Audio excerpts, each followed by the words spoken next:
Hi, my name is Cheryl, and I am a very late diagnosed autistic woman who also happens to have ADHD. And today I'd like to speak specifically to older autistic adults who might happen to be empty nesters. If you're like me, you might be wondering, do my adult children still need me? And the short answer is yes, but I want to talk about why we might think that they don't. I have 4 really good reasons that might apply to all parents, but some that specifically pertain to autistic adults. The first one is that it's no secret that as autistic children, many of us have challenging relationships with our parents. And my theory is that we project that onto our own kids. In other words, we might be afraid that our children think about us the way we do or did about our parents. And we don't like that.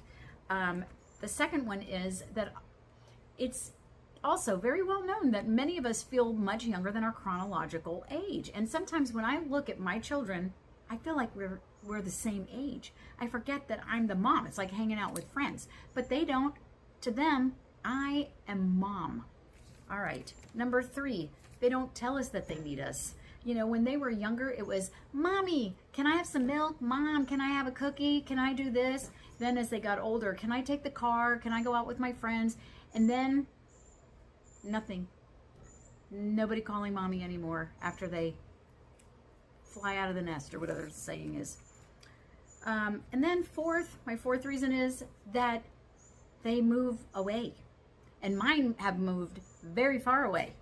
And so my fearful, and maybe your fearful, anxiety-ridden, ruminating, catastrophizing brain is thinking, well, if they're moving so far away, they obviously don't need me that bad. But, you know, I had a friend actually congratulate me for having independent kids who weren't afraid to follow their dreams. And I thought, oh, well, that's a more positive way to look at it. So, like I said, being an empty nester can be challenging for anyone, but specifically for autistic adults because of these reasons. Transitions are hard. And if you don't think they're hard, maybe you haven't, gone through a transition in a while and you forget just how hard they are. Our routines change, our roles change, our purpose changes. Who are we anymore? We don't have people to drive around. We don't have games to go to. That can be really hard. Another one is social isolation. My kids are my friends. They get me. We get each other.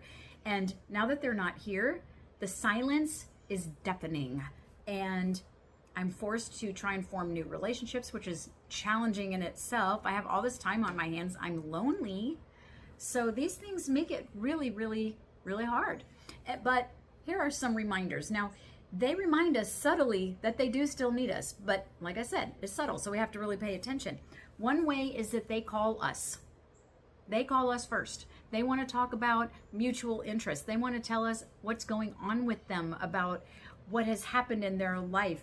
They might dream about, and this is kind of a specific one that my daughter told me.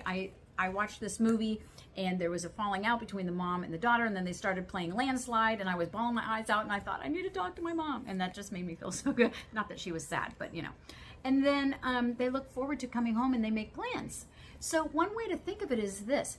We used to drive the boat, but we have taught them to drive their own boats. But we are still the anchor. We're the compass. We're the safety flotation device. And most importantly, we're the home base. So I hope that helps. Let me know your thoughts, and I hope you all have a wonderful day.